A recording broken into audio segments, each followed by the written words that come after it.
Oi, pessoal. Vimos então que surge uma nova forma de pensar que rompe definitivamente com o mito. Estamos falando então do pensamento racional. Pensamento racional vai se subdividir entre positivo e abstrato, que daria origem ao que se denominou posteriormente a filosofia natural, que corresponde ao pensamento racional positivo, e a filosofia racional, que corresponde ao pensamento racional abstrato. São apenas nomenclaturas, tá? Isso é indiferente e existe sim uma variação dessas nomenclaturas. Mas nós veremos agora como isso influenciou em uma revolução nas estruturas da religião grega. Percebe-se que com a ascensão da filosofia racional, essa que é abstrata, surge uma revolução nas estruturas até então estáticas da religião grega. Mas a imagem dessa religião praticada quase não se altera. Apesar dessas façanhas intelectuais que surgiam agora, em que surge a figura do filósofo, o que se altera com a filosofia é a perspectiva e o modo de colocar essas questões, principalmente. Existe então uma transição da poesia para a prosa. Até então, a religião era determinada pelas formas de comportamento e pelas instituições. A partir de então, passa-se a privilegiar as teses e pensamentos individuais. Antes, falar sobre os deuses era privilégio apenas dos poetas. Isso porque essas reflexões dos sábios elas eram exprimidas tradicionalmente de forma poética e mitológica, tanto na linguagem quanto no modo de pensar. E foi exatamente essa estrutura que se alterou, essa forma de comunicar.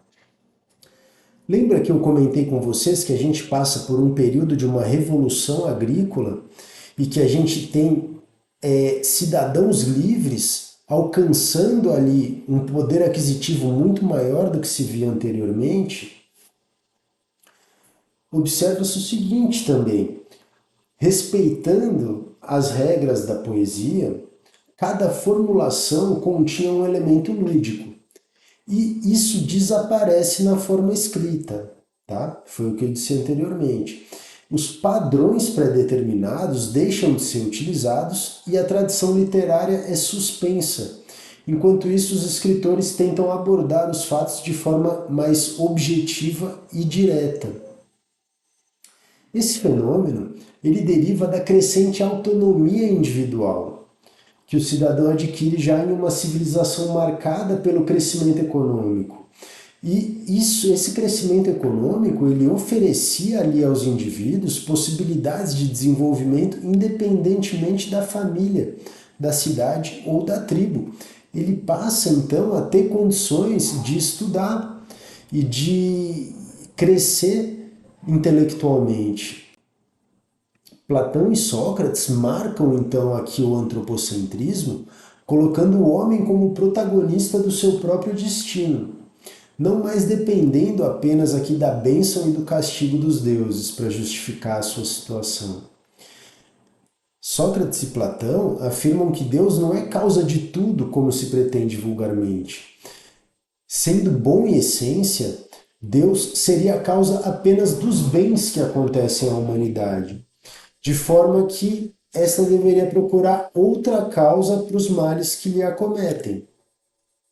Platão e Sócrates colocam o homem como responsável pelo seu próprio destino, e isso é muito importante. Veremos então que Platão e Sócrates eles atribuem aqui uma nova natureza ao Espírito de Deus. Eles nos fazem entender que atribuir qualquer tipo de desgraça às divindades seria negar-lhe a própria natureza divina, o que não seria permitido. Então, se alguém compõe um poema a respeito de alguma desgraça, não deve dizer que foi obra de Deus, exceto se, com essa desgraça, se fez justiça, ou que houve de fato algum proveito nessa desgraça ou um bem maior que dela adveio. Isso força o cidadão a assumir responsabilidade pelo seu destino.